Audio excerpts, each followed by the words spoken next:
ورئيس المتابعة الحكومية بالإنابة الأستاذ محمد جواد عبد الخالق الفرة।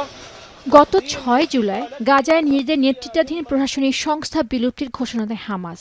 এর মধ্য দিয়ে উপত্যকাটিতে প্রায় ২ দশকের হামাসের শাসনের অবসান ঘটে। এবার গাজায় সম্পূর্ণ নিরস্ত্রীকরণের বিষয়ে হামাস ও অন্যান্য সশস্ত্র গোষ্ঠীগুলোর সঙ্গে একটি চুক্তিতে পৌঁছেছে বোর্ড অব পিস। স্থানীয় সময় বৃহস্পতিবার ট্রুথ সোশ্যাল পোস্টে এ কথা বলেন মার্কিন president Donald Trump. Little flames. Hamas has been, I think they're going to give up their weapons, which is what they promised. এ সময় ট্রাম্প আরও বলেন, হামাসকে নিরস্ত্র করা শেষ হলে ইসরায়েল গাজা থেকে সেনা প্রত্যাহার করবে।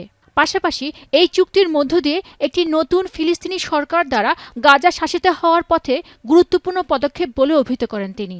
একই সঙ্গে ইসরায়েল তার প্রাপ্য নিরাপত্তা পাবে, আর গাজা সন্ত্রাসী হামলার ঘাঁটি হিসেবে ব্যবহৃত হবে না বলেও জানান ট্রাম্প।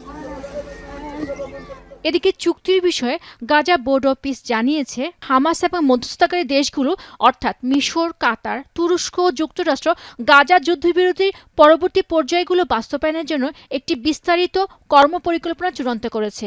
আর সেটি হলো ১. হামাসের অস্ত্র ছাড়তে রাজি হওয়া, ২. নিরস্ত্রীকরণের পর গাজা থেকে ইসরায়েলি সামরিক বাহিনী প্রত্যাহার, ৩. গাজার শাসন ব্যবস্থা গাজা প্রশাসন বিষয়ক জাতীয় কমিটি বা এনসিএজির কাছে হস্তান্তর, ৪.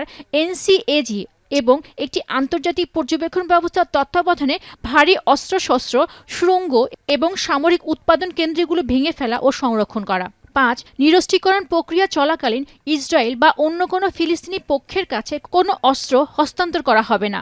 ৭২ ঘন্টা ময়েশ্চার লক সমৃদ্ধ লিলি হুইপ শিয়া মিস্টিক গ্লোয়িং বডি ওয়াশ। শিয়া বাটারের গুডনেস স্কিন রিপেয়ার করে রাখে সফট ও গ্লোয়িং, ছড়িয়ে দেয় লং লাস্টিং ফ্রেগন্যান্স। ৬. এনসিএজির কাজে কোনো গোষ্ঠী হস্তক্ষেপ করবে না এবং ৭. আইনের শাসন প্রতিষ্ঠা, নিরাপত্তা স্থিতিশীল করা ও মানবিক সহায়তা সহজ করতে এনসিএজিকে সমর্থন করবে আন্তর্জাতিক স্থিতিশীলতা বাহিনী।